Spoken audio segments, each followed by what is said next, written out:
My own father beat me unconscious because I talked to a boy at the gate. The next morning, I served him his last meal as a free man. 3 minutes later, he was in handcuffs. Hi there, my dear friends. It's so good to have you here with me once again. I'm Cindy, Grandma Cindy Sanders, and I'm 78 years young, living here in my beloved Meadowbrook in rural Kansas. I was born and raised in this very town, among the wheat fields and oak trees, where the winter wind cuts right through you, and a hot cup of coffee warms your soul all year long. You know what I love doing most with my days? Cooking. Oh, my dear children, I wake up early around 5 in the morning and head straight to my kitchen. That's where I feel most at peace, working with my pots and pans, seasoning the food with that special care that only a grandmother knows how to give. I make a strong pot of coffee, cut some slices of my homemade bread still warm from the oven, and start thinking about lunch for my grandchildren. You know how this passion for cooking started? It was a long time ago when I was very young. My mother had run away from home. Poor thing, she couldn't take the life she was living anymore, and I was left to take care of everything. I learned to cook at 8 years old, standing on a little stool to reach the wood-burning stove. At first I burned everything, left the beans stuck to the bottom of the pot, but over time, I got the hang of it. And look, nowadays there's nobody in Meadowbrook who makes a better pot roast than mine. Here in my house, which is small but cozy, I have a big wooden table in the kitchen. My late husband Harold made it for me 40 years ago. It's at this table that I welcome my 5 grandchildren every Sunday. They arrive making all that noise. Grandma Cindy, what's good to eat today? My heart fills with joy. You know? My kitchen has that wonderful smell of always: garlic, onions, bay leaf, and a hint of smoke from the wood stove I still use. On the walls, I have some old family photographs, some prayer cards I've received over the years, and a wooden cross that belonged to my grandmother. It's a simple space, but full of love and good memories. Oh, and before I continue my story, I want to make a special request to all of you watching. Tell me here in the comments, from which little town are you watching me? And what time of day did you find Grandma Cindy's video? Early morning with your coffee after lunch, or already in the late afternoon with your tea?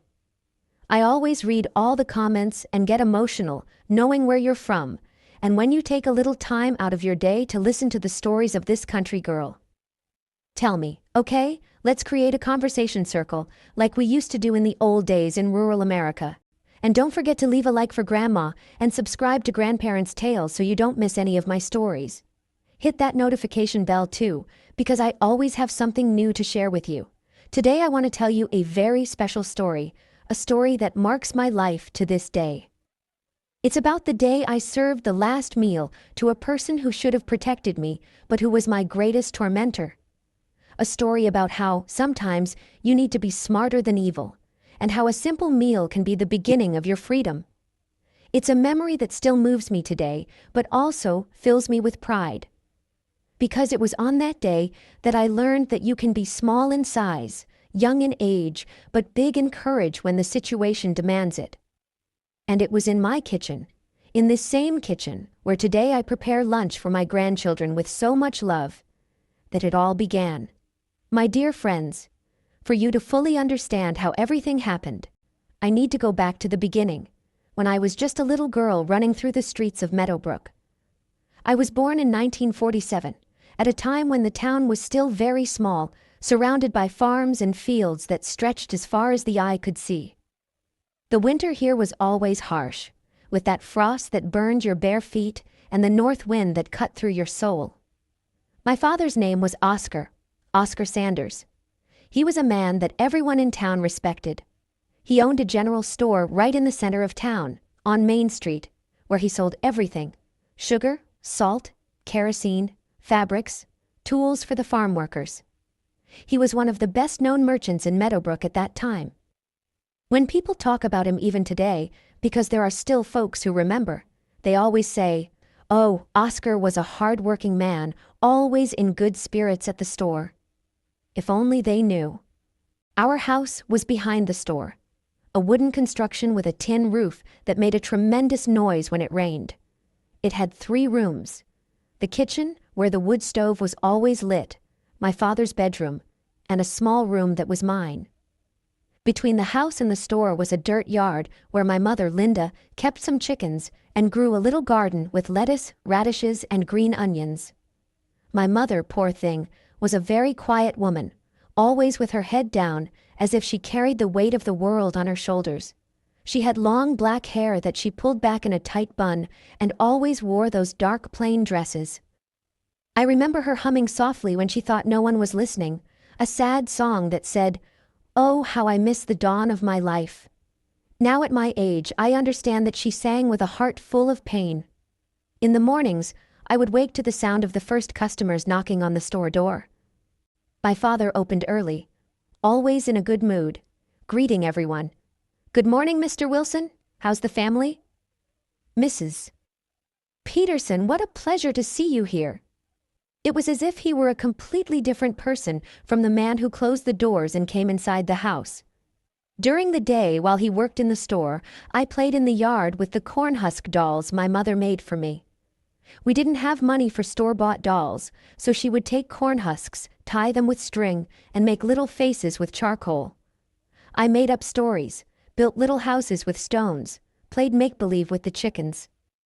Sometimes other neighborhood kids would show up and we'd play tag, hide and seek behind the woodpiles. But even as a child, I noticed strange things. I noticed how my mother got very quiet when my father was around. How she lowered her eyes when he spoke to her. How sometimes she appeared with purple bruises on her arms and said she had fallen, that she had bumped into the closet door. Once, I remember she couldn't open her right eye for 3 days, all swollen and bruised. She said she had tripped on the stairs, but I knew our house didn't have stairs. At night, after the store closed, was when things changed. My father drank. He always drank. He'd lock himself in the kitchen with a bottle of whiskey he kept hidden behind the flour sack and stay there, alone, drinking and muttering to himself. Sometimes I heard him swearing, cursing life, cursing my mother, cursing the world. And when the whiskey went to his head, any little thing became a reason to yell. "Linda, this food has no salt. Linda, why didn't you wash my shirt? Linda, shut that girl up, she won't stop making noise." And my mother would run to attend to him, always afraid, always trying to please. I would hide in my little room under the patchwork quilt she had sewn for me, listening to his shouting and her quiet apologies. I remember a winter night. I must have been about 7, when I heard an uglier argument. He was screaming that she was useless, that she was good for nothing, that if it weren't for him she'd be dead from hunger. I heard the sound of dishes breaking, heard her crying and begging forgiveness for something she didn't even know what it was. Then everything went silent. A silence that hurt more than the screaming. The next day, she appeared with a bandaged arm and said she had cut herself on the dishes, but I had seen the shards on the kitchen floor. They had blood on them. And it wasn't just from a cut on the hand. The kids at school sometimes asked why my mother was so quiet when she came to pick me up, why she always wore long sleeves even in summer, why she never smiled. I didn't know what to answer. I made up excuses. She's shy. She doesn't like to talk much. But deep down, I knew something was very wrong in my house, very wrong. It was around my 8th birthday that my mother started teaching me to cook. "Cindy, honey, you need to learn these things," she would say, helping me climb onto the stool to stir the beans. "A woman who knows how to cook never goes hungry." Now I know she was preparing me to fend for myself. She already knew she wasn't going to be with us much longer. And one morning in 1955, when I turned 8, I woke up and she was no longer there. Her room was empty, the dresser drawer open, some clothes were missing. My father said she had left because she was no good, that she had abandoned her own daughter, that she was shameless. But I saw the letter she left hidden under my pillow. "Cindy, my dear daughter, forgive your mother. One day you'll understand. I love you more than anything in the world." That morning, looking out the window at the empty fields of Meadowbrook, I didn't yet know that my life had changed forever. At 8 years old, I had become the only woman in Oscar Sanders' house. After my mother left, my dear friends, life at home changed completely. I, an 8-year-old girl, became the lady of Oscar Sanders' house. And he wasted no time teaching me what my place was in that world. On the very first day without my mother, he came home from the store at lunchtime and there was no food ready. I was in my little room, crying and holding the letter she had left, when I heard him shouting in the kitchen, "Cindy, where's lunch? You think I'm going to starve because your no-good mother decided to run off?" I ran out to the kitchen, still with swollen eyes from crying so much. "Daddy, I don't know how to cook right yet," I started to say, but he cut me off with a slap to the face that threw me to the floor. "I don't want excuses, I want food on the table.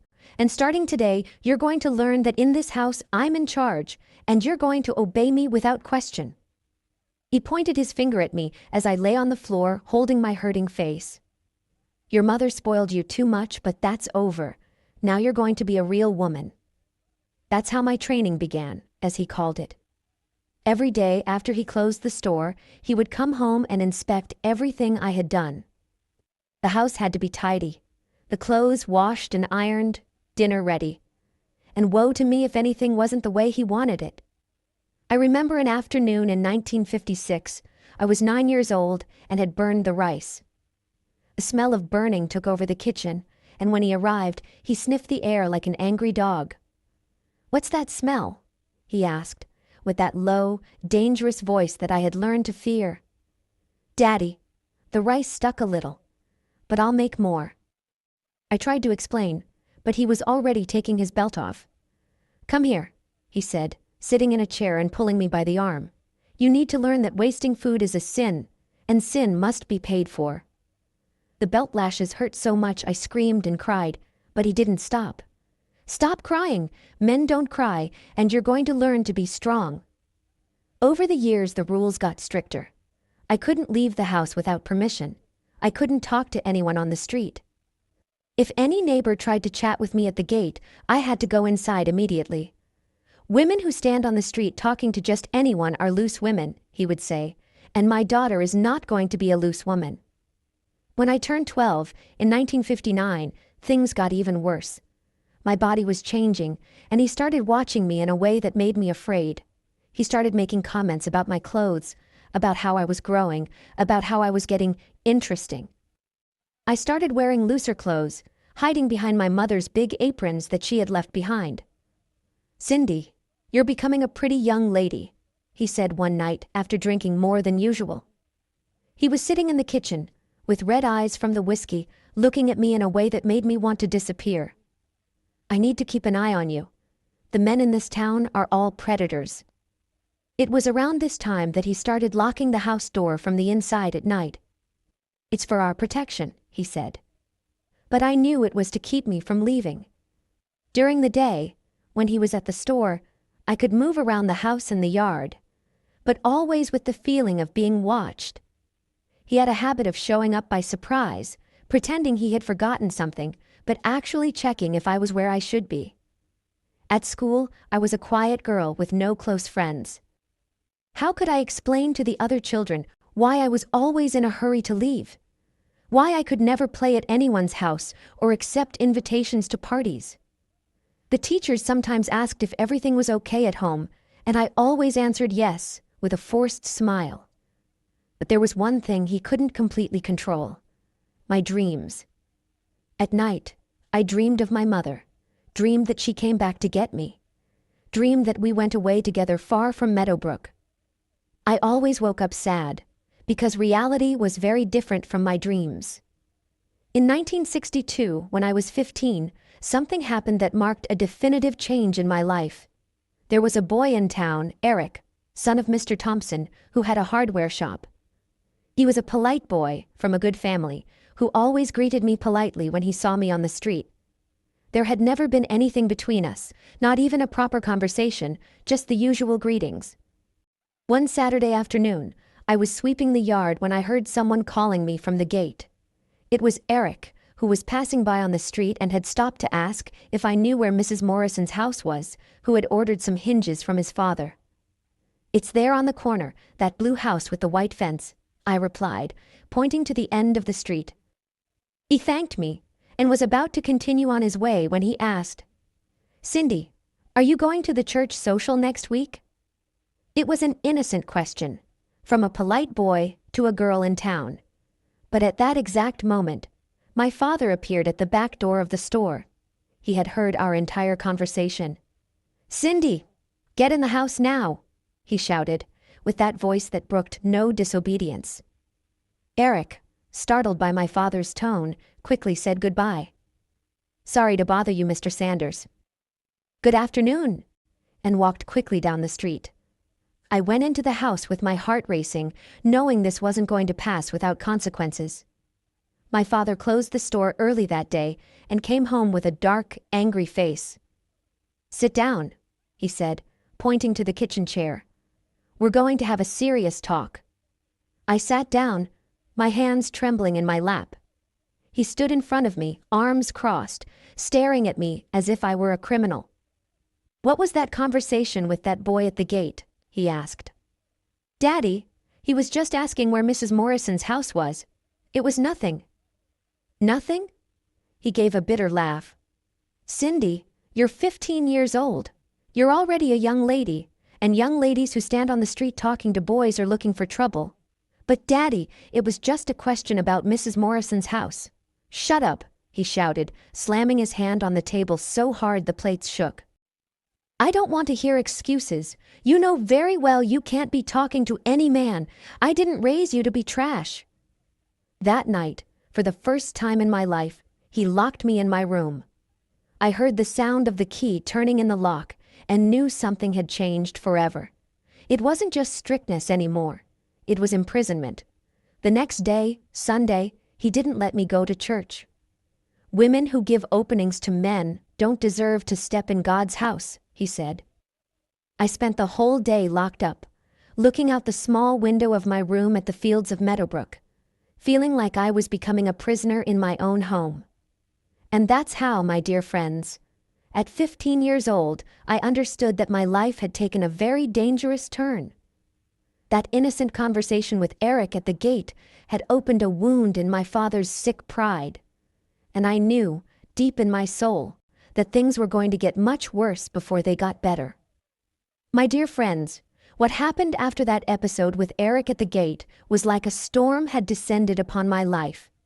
My father, who was already controlling, became a real jailer. And I, at 15, became a prisoner in my own home. After that Sunday when he locked me in my room, the rules changed completely.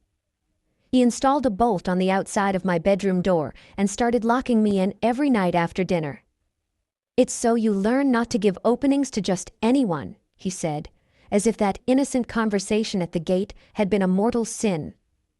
The mornings became a ritual of humiliation. He would wake me at 5 o'clock, unlock the door and shout, "Get up, Cindy, lazy women are good for nothing." I had to run to the kitchen, light the wood stove, make his coffee, clean the whole house before he opened the store. Anything out of place was grounds for punishment. The sound of that key turning in the lock at night became the most terrible sound of my life. I would lie in my twin bed, listening to his footsteps walking away, and knew I was completely alone in the world. Sometimes, in the middle of the night, I'd hear him coming back, stumbling through the hallways after drinking, and my heart would race with fear. I remember a winter morning in 1963. I was 16 and had the flu. I had coughed all night, and when he woke me, I had a fever and was shivering with cold. The freezing air of Meadowbrook came through the cracks in the window, and I could barely get out of bed. "Daddy, I think I'm sick," I managed to whisper, but he pulled me by the arm so hard I almost fell. I felt the pain shooting up through my shoulder, a pain that stayed with me for days. "Sick nothing. You're just pretending so you don't have to work. Lazy women always find an excuse." He dragged me to the kitchen and pushed me against the cold stove. "Light that fire now and stop this nonsense." I had to cook all day with a high fever, shivering with cold, while he went back and forth from the store, checking if I was doing everything right. I remember the smell of smoke from the wood stove, mixed with the bitter taste of fever in my mouth. My hands shook so much I dropped a pot of beans on the floor and the grains scattered all over the kitchen.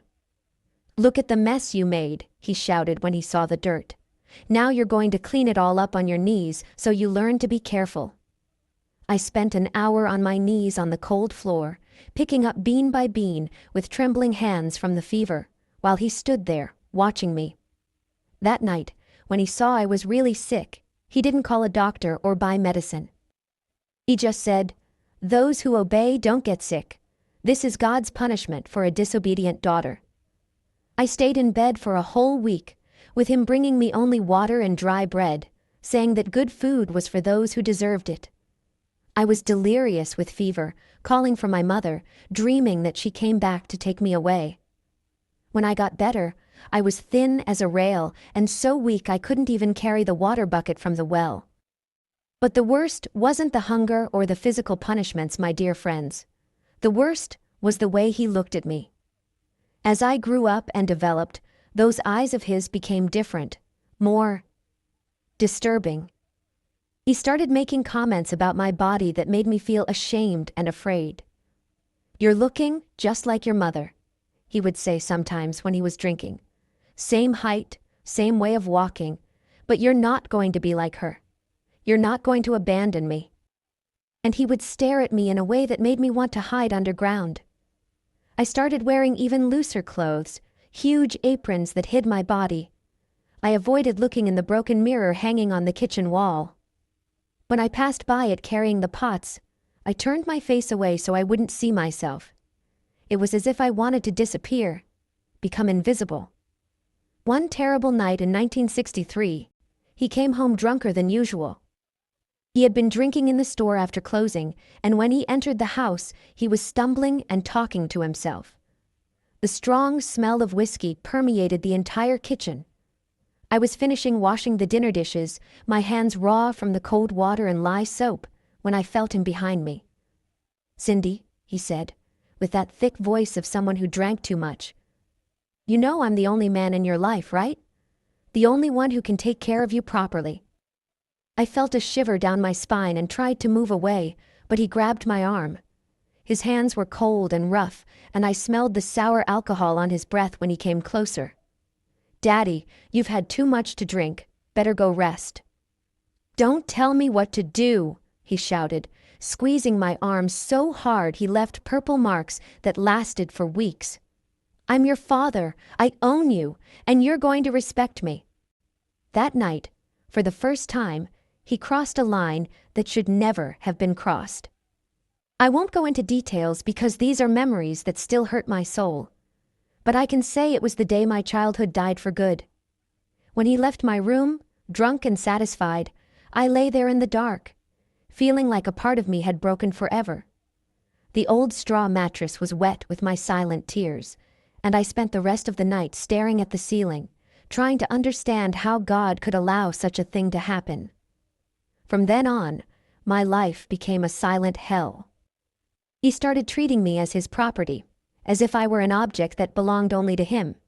He always said, "Nobody's going to want you after I'm done educating you. You're my responsibility forever." And I started to believe those cursed words. I tried to ask for help a few times. Once, when I went to church, one of the few outings he still allowed, I tried to talk to the pastor, Reverend Johnson, who had known our family forever. He was a kind man, with white hair, who always had a friendly word for everyone. But when I started to speak, the words wouldn't come out. How could I explain to a man of God that my own father... How could I find words for something so dirty and shameful? "Is everything all right at home, Cindy?" asked the pastor, noticing my nervousness. I was sitting in the front pew of the church, nervously fingering the rosary my mother had left me. "Yes, Pastor." "Everything's fine," I lied, lowering my eyes. "It's just that sometimes I feel very lonely since my mother left." "Loneliness is part of life, my child. God never gives us burdens greater than we can bear." He gave me a blessing and went on to attend to other people. I left the church with an even heavier heart, feeling that not even God could help me. Another time I tried to talk to Mrs. Davis, who had a sewing shop in town and was always nice to me. She was a plump, cheerful woman who made the prettiest dresses in Meadowbrook. When she asked why I was so thin and pale, I tried to hint that things at home weren't going well. "Oh, Cindy, that difficult teenage phase, right? It's normal to be a bit off. It'll pass soon." She continued cutting navy blue fabric without even looking up at me. People only saw what they wanted to see: the respected merchant and the obedient daughter. No one imagined what happened inside our house when the doors closed. I felt like I was screaming at the bottom of a well and no one could hear me. Over time, I lost hope.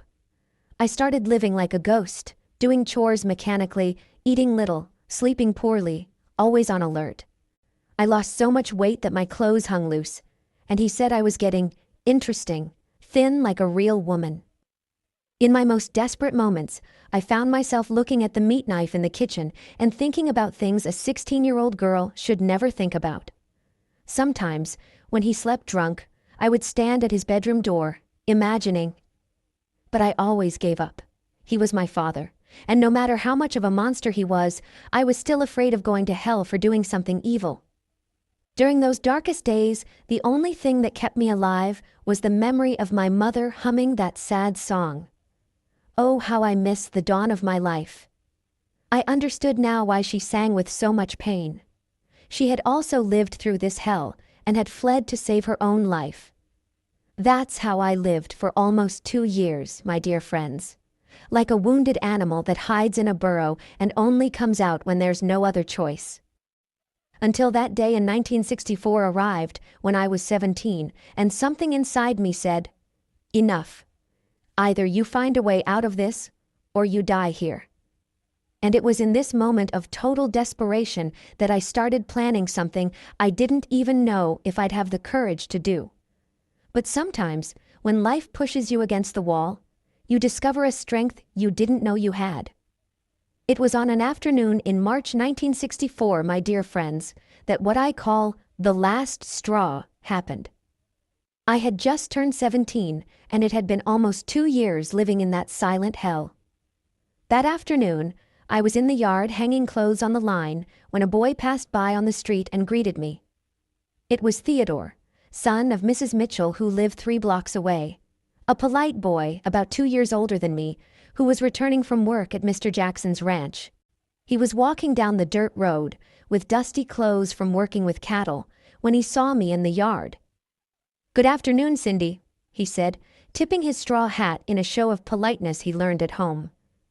He was on the other side of the wooden fence, at a respectful distance, not even stopping to walk. "Good afternoon, Theodore," I replied, without even looking up from the nightgown I was hanging. It was an automatic response, natural, the kind any polite person gives when someone greets them on the street. He continued on his way home, and I continued my work, never imagining that this exchange of politeness would become my nightmare. But someone had seen that innocent conversation. Mrs. Jenkins, the most gossipy neighbor in all of Meadowbrook, was spying from her kitchen window, which faced our yard. That woman didn't miss a movement on the street. She knew who came in, who went out, who talked to whom. And she wasted no time telling my father. When he came home from the store that night, even before the sun had completely set, he already had a red face with anger. He didn't even take off the leather apron he wore in the store, didn't wash his hands as he always did. He entered the house like a hurricane. "Cindy!" he shouted, before even closing the door. The sound of his voice echoed through the small house, even startling the chickens in the yard. "Come here now." I dropped the iron pot I was washing in the basin and heard it make a dull sound when it hit the bottom. I ran to the living room, my heart already racing and my hands still wet from the dishes. I knew that tone of voice well. It was the same one he used before the heaviest beatings. "Mrs. Jenkins told me a very interesting story today," he said, slowly taking the leather belt off his waist, as he always did when he wanted to terrorize me. The sound of the metal buckle hitting the wooden table gave me chills. "She said she saw you talking to Theodore at the gate. Is that true?" "Daddy, he just greeted me on the street. I wasn't even at the gate. I was hanging clothes on the line and—" "Shut up!" he bellowed, advancing toward me with clenched fists. How many times have I told you that decent women don't stand on the street talking to men? How many times do I need to repeat the same thing? But Daddy, it was just a polite greeting. He didn't even stop walking. The first belt lash came without warning, right on my back, throwing me to the wooden floor of the living room. The pain was so intense that for a moment I was breathless, couldn't even scream. I tasted blood in my mouth where I bit my tongue from the impact. "Get up," he ordered, his voice hoarse with rage. "I'm not done talking to you." I got up trembling, trying to hold back tears, but they were already streaming down my face uncontrollably. He was just getting started. That night, it was as if all the demons he carried inside had awakened at once. He beat me with the belt, with his open hand, with his closed fist, screamed things at me that hurt more than the blows. "You're trash, just like your mother," he raved, between one blow and another. I saw saliva flying from his mouth, bloodshot eyes, veins bulging in his neck. Standing around, giving openings to the men in town. "But I'm going to teach you to be a proper woman, even if it's through beating." I tried to protect myself by covering my head with my arms, but he pulled my arms away and kept hitting. I felt when the belt buckle cut my forehead, and hot blood started running into my eyes, blurring my vision. The most terrible thing wasn't even the beating. It was what he said afterward, when he stopped hitting me and stood there, panting like an animal, looking at me lying on the living room floor. He was sweating, with messy hair, breathing heavily as if he had run a mile. "And now you're going to learn once and for all who's in charge in this house. Tonight, you're going to understand that the place of a disobedient daughter is obeying her father in everything. In everything." The way he said everything, my dear friends, with that sick look in his eyes, his tongue running over his lips like a hungry animal. I knew right then that this was going to be the most terrible night of my life. He locked me in the room after dragging me by the hair there, pulling me as if I were a sack of potatoes. I heard the key turning in the lock, and then his heavy footsteps walking away down the creaking wooden hallway. I lay there in the dark, my whole body aching, knowing he was going to come back. And that when he came back, it would be worse than anything that had happened before. I lay on the cold floor of the room. I couldn't even lie on the bed because my back hurt so much. And for the first time in my life, I seriously thought about ending it all. There was a small window in the room, quite high, that faced the backyard. If I could climb on a chair, tie a rope to the frame. But no, that was too cowardly. And I was afraid of hell, afraid of meeting him in eternity. That's when I heard the sound of the whiskey bottle hitting the wooden table in the kitchen. I knew that sound well. It was the bottle he hid behind the flour sack. He had started drinking. The more he drank, the worse it got. I spent hours there, listening to him talk to himself, cursing, breaking things. The sound of plates being thrown against the wall, chairs being dragged, drawers being violently opened. Every now and then, he would come to my bedroom door and just stand there on the other side, without saying anything. I could hear his heavy breathing on the other side of the wood. Feel when he leaned his body against the door. I held my breath, closed my eyes tight, pretended I was sleeping, prayed for him to go away. But he stayed there, like a predator waiting for the right time to attack. Around midnight, when even the crickets had stopped singing, he came back. I heard the key in the lock and knew the time had come. My whole body started shaking uncontrollably. I won't tell in detail what happened that early morning, because these are wounds that still bleed in my soul. But I can say that when the sun rose the next day, painting the Meadowbrook sky with shades of pink and orange, I was no longer the same person who had hung clothes on the line the previous afternoon. He left me lying on the bedroom floor, moaning in pain and bleeding, and left as if nothing had happened. "Now you've learned," was the last thing he said, adjusting his pants and running his hand through his messy hair. "Tomorrow you'll know how to behave like a proper woman." I lay there on the cold wooden floor, my whole body broken and my soul in pieces. I felt my own blood sticking to my clothes, the salty taste of tears mixed with the metallic taste of blood in my mouth. It was at this moment, my dear friends, that something inside me died, and something new was born. The scared girl died that early morning, and in her place, a woman emerged who knew she needed to fight to survive. I started thinking with a strange clarity, as if my mind had disconnected from the pain of my body and started working on its own. If I stayed there, he was going to kill me. Not all at once, but slowly, as he had been doing for years. Each day would be worse than the one before, until one day I couldn't take it anymore and would die. From sadness, from pain, from disgust with life. I tried to get up, but my body hurt so much that darkness took over everything. When I woke up, the sun was already high in the sky, and I heard him in the store serving customers as if he were a normal man. "Good morning, Mr. Williams. How are things at the farm?" "Mrs. Cooper, what a pleasure to see you here." As if he hadn't almost destroyed his own daughter a few hours earlier, I managed to drag myself to the water basin in the room and wash myself as best I could. The cold water stung the wounds, but I needed to clean myself. I saw my reflection trembling in the water and didn't recognize myself. I was pale as a corpse, with swollen eyes from crying so much, cracked lips, purple marks on my neck and arms that looked like fingers. It was then that I had a kind of vision, my dear friends. I don't know if it was a dream, pain-induced delirium, or if my mother really appeared to me at that moment. But I swear I heard her voice, clear as day, sweet as I remembered from my childhood. "Cindy, my daughter, the time has come for you to be brave. Don't let him destroy you like he almost destroyed me.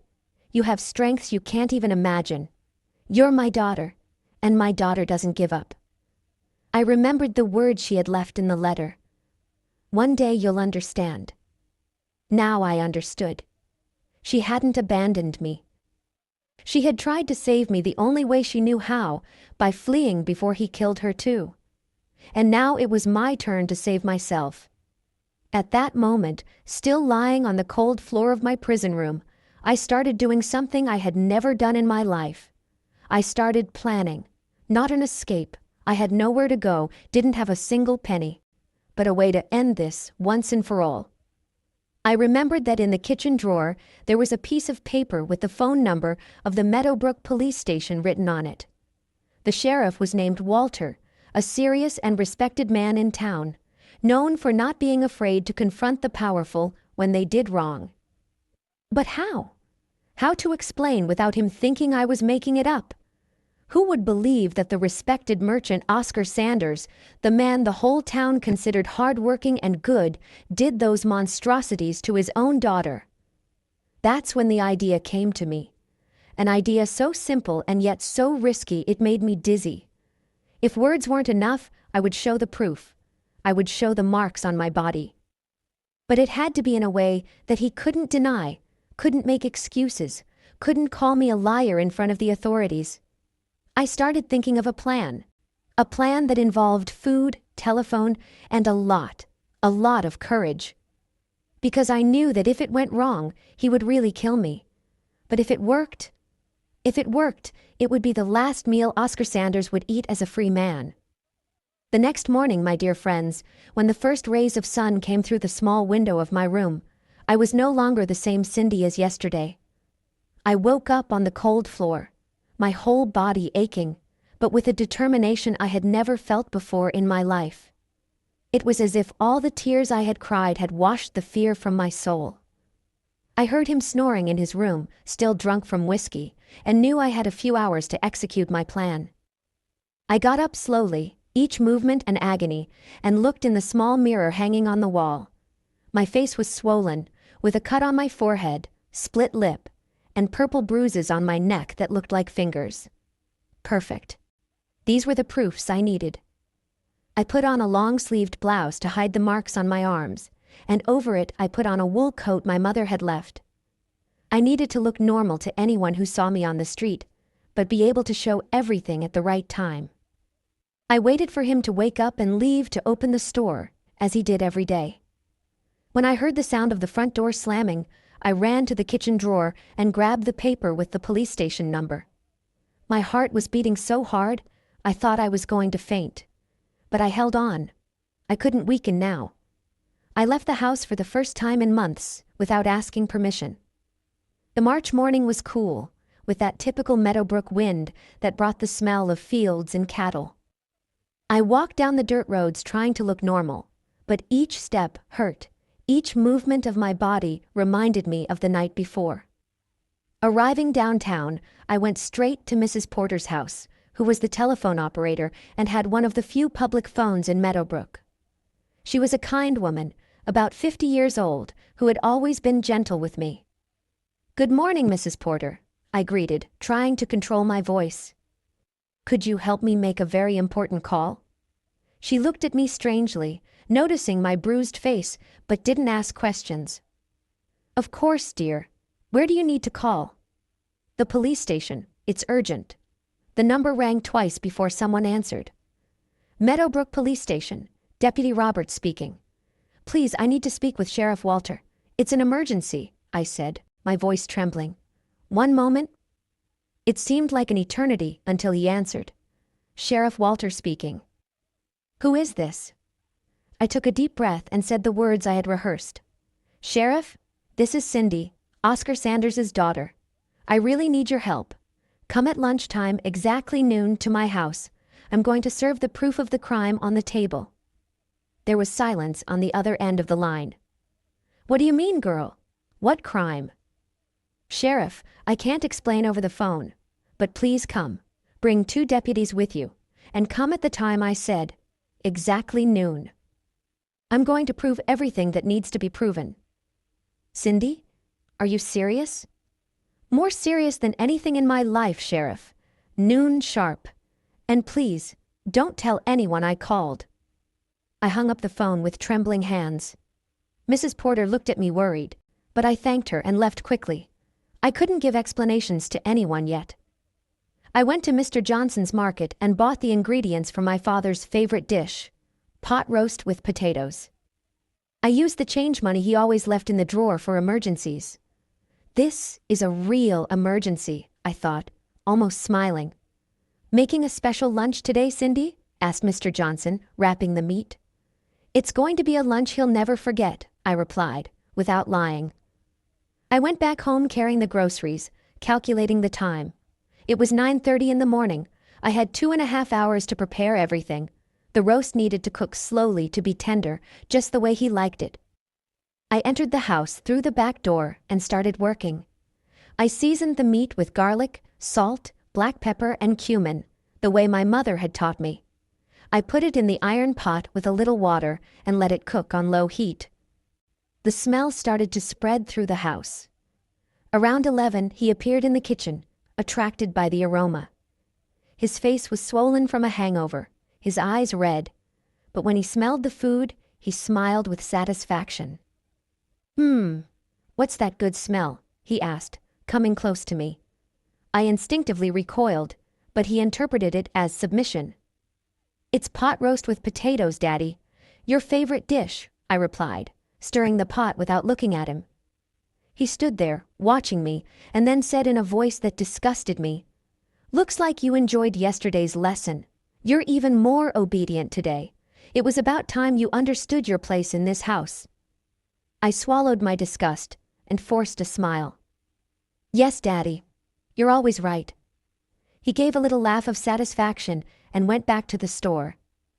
"When it's ready, call me. I'm hungry." As soon as he left, I ran to the yard and vomited behind the fence. I couldn't stand that act, but I needed to hold on a little longer. Just a little longer. At 11:40, I set the kitchen table with a clean tablecloth, plates, and silverware. I put the roast on a nice platter, the potatoes in a serving bowl, and even made a little tomato and onion salad. I wanted everything to be perfect. 5 minutes to noon, I called him for lunch. He came wiping his hands on his apron, with that air of being in charge that disgusted me so much. "Wow, what a nice table," he praised, sitting at the head as he always did. "You really did learn your lesson, didn't you?" "I did, Daddy," I lied, serving the food on his plate. He started eating with appetite, praising every forkful. "It's delicious, Cindy, just the way I like it, obedient and careful." He grabbed a large piece of roast with his hands and started sucking on the bone, making those disgusting sounds as always.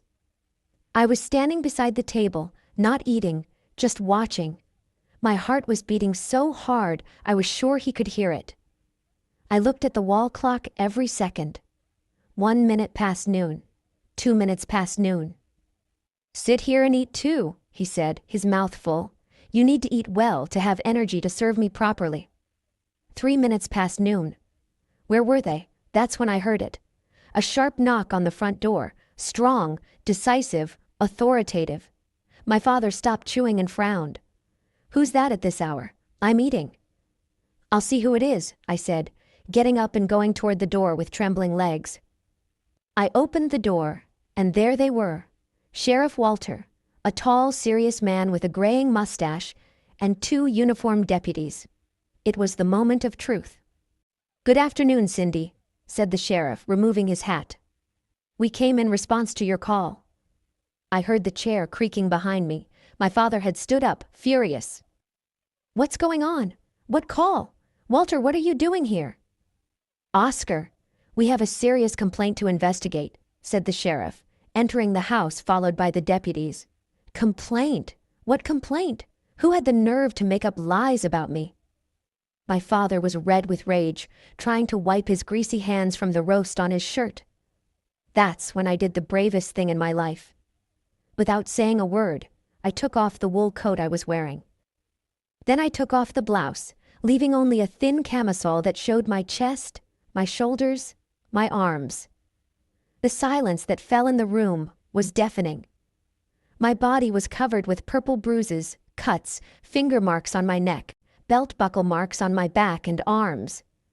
The proof was there, written on my skin like a map of horror that no one could deny. Sheriff Walter turned pale. The deputies looked at each other in shock. And my father looked like someone who had seen his own death coming. "Good Lord," murmured the sheriff. "Oscar Sanders, you're under arrest." "That's a lie. She fell. She hurt herself," my father shouted, desperate. "Finger marks on the neck don't happen from falling, Oscar," said the sheriff, taking out the handcuffs. "And these belt buckle marks on her back don't either." It was at that moment my father realized he had fallen into a trap. He looked at me with hatred and desperation. "You bitch! You betrayed me." "I saved myself," I replied, putting the coat back on. "And I saved all the other girls you were still going to destroy."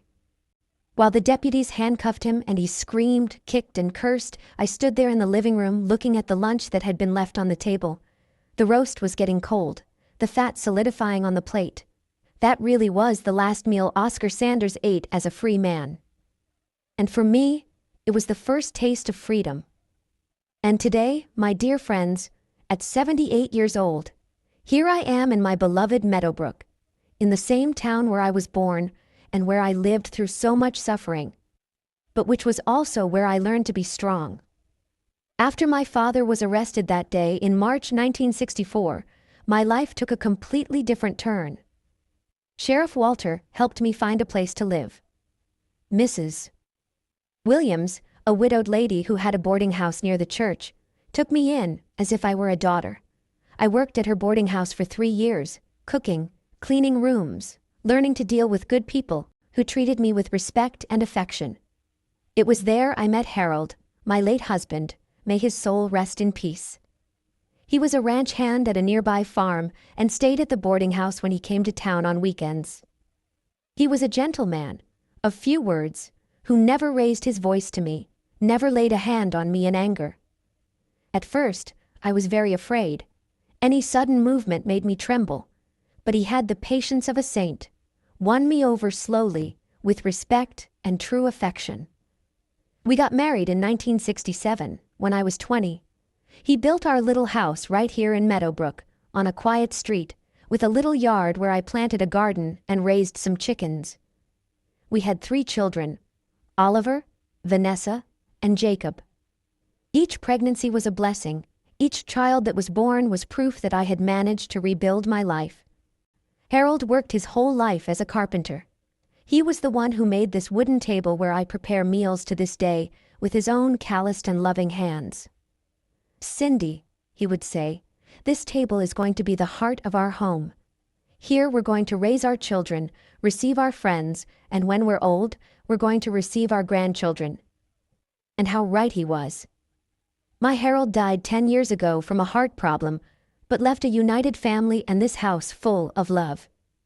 Today, my 3 children live right here in Meadowbrook, close to me. Oliver has a mechanic shop, Vanessa is a teacher at the municipal school, and Jacob works at an agricultural supply store. They all got married, they all gave me beautiful grandchildren. My 5 grandchildren are the joy of my life. Brittany, 15, who's studious and wants to be a nurse. Michael, 12, who's mischievous but has a heart of gold. Little Sophie, 8, who loves helping me in the kitchen. The twins, James and John, 6 years old, who turn this house into a party when they arrive. Every Sunday, they come to have lunch here at home. It's a tradition that started when the first grandchild was born and never stopped. I wake up early, around 5 in the morning, and start preparing everything. I make baked beans, pot roast, mashed potatoes, potato salad, homemade bread. The smell of food takes over the whole house, and when they arrive, making all that noise, my heart overflows with happiness. "Grandma Cindy! Grandma Cindy! What a delicious smell!" they shout, running to the kitchen to give me kisses and hugs. Sophie always asks, "Grandma, can I help you?" And I let her stir the beans, season the salad, while we talk about school, about her friends, about her dreams. After lunch, we sit in the yard drinking coffee, and they ask me to tell stories. But I don't tell the sad stories, no. I tell about when I was a child and played in the fields, about the harvest festivals from the old days, about how I met Grandpa Harold. Stories that warm the heart, not ones that hurt the soul. My yard today is a little piece of heaven. I have beds of lettuce, radishes, green onions, parsley, cherry tomatoes. I raise some chickens that give me fresh eggs every day. I planted a grapevine that gives sweet grapes in the summer, and I have an apple tree that Harold planted and that gives me tasty fruit every year. In the afternoon, when the house is quiet, I like to sit on the porch with my sewing. I crochet, embroider some tablecloths, sew little clothes for the small grandchildren. The neighbors sometimes stop by for coffee and to talk about life. It's a simple life, but full of peace. Sometimes when I'm alone, I look at this wooden table where I eat every day. And I remember the other table, at my father's house, where I lived through so much terror. And I thank God for giving me the strength to get out of that life and build this one here. I don't hold resentment in my heart. I don't keep ruminating about the past. What's past is past. What matters is the present. It's this beautiful family I built. It's the love I receive and that I can give. My greatest pride is seeing my children raising their children with affection, with respect. I've never seen a hand raised in this house, never heard a shout of anger. My grandchildren grow up knowing they're loved, that they're protected, that they have a grandmother who would do anything for them. When I lie down at night, in this same bed where I've slept for more than 50 years, I look at Harold's picture on the wall and thank him for the life we built together. I thank for the children we raised, for the grandchildren who came to bless our family, for having managed to transform pain into love, fear into courage. That's my life today, my dear friends. A simple life of a country grandmother who wakes up early to make lunch for her grandchildren, who waters her garden every day, who says the rosary before sleeping, and thanks God for each day of peace He grants me. A life worth living. My dear sons and daughters who are watching me, if you've made it this far, it's because God wanted you to hear my story. And if any of you are going through a situation similar to what I lived through, I want you to know one thing. You are not alone. And more importantly, you can get out of this. I learned that when you live in hell, you think it's normal, that you deserve it, that there's no way to change it. I spent years believing it was my fault, that I had provoked it, that I was a bad daughter. But it wasn't true. And if you're living through this, it's not true about you either. I discovered that courage isn't not being afraid. It's being afraid and doing what needs to be done anyway. That morning when I called the police station, I was scared to death. But I did it because I knew that if I didn't, I was going to die that way anyway, little by little, every day. I learned that sometimes you need to be smarter than evil. That it's not enough to just talk, you have to prove. That it's not enough to just cry, you have to act. And when you act with intelligence and courage, God opens the way. I discovered that the greatest revenge against those who hurt us is to build a happy life. Today, when I look at my grandchildren playing in the yard, when I smell the delicious food in my kitchen, when I sleep peacefully in my bed, I know I won. Not with anger, not with hatred, but with love. Self-love first, and then love for others. I understood that carrying resentment is like taking poison expecting the other person to die. Forgiving isn't forgetting, it's freeing yourself. I didn't forgive for him, I forgave for me. To be truly free. If you know someone who's suffering violence at home, don't close your eyes. Sometimes a kind word, a listening ear, a shoulder to cry on can be what that person needs to find strength. And if you're that person who's suffering, seek help. In every town, in every country, there are good people willing to help. Look for authorities, protection organizations, support groups. Human dignity is a universal value, no matter where you are. Remember, no one has the right to hurt you, not even family. No one has the right to use you, to humiliate you, to make you feel less than human. You deserve respect, you deserve love, you deserve a life in peace. Life can be difficult, but it can also be beautiful. If this 78-year-old country grandma managed to get out of hell and build a happy family, you can too. Have faith in God, have faith in yourselves, and never give up fighting for the life you deserve to have. Thank you so much for listening to this old lady all the way through. I hope my story can plant a seed of hope in the heart of someone who needs it. And now, my dear friends who made it here with me, I need very special help from you. If this story touched your hearts, if you believe it can help someone who's going through a similar situation, subscribe to Grandparents' Tales now and activate the notification bell. It's very important that these stories of overcoming reach those who need to hear them most. Comment down below just the word courage if you watched until the end. That way, I know my message reached you. Share this video with people you think need to hear that it's possible to start over. Together, we can be the voice for those who haven't found theirs yet. Do it now. Don't wait another minute. Someone's life may depend on you spreading this message of hope. A big hug from this grandma who believes in each one of you.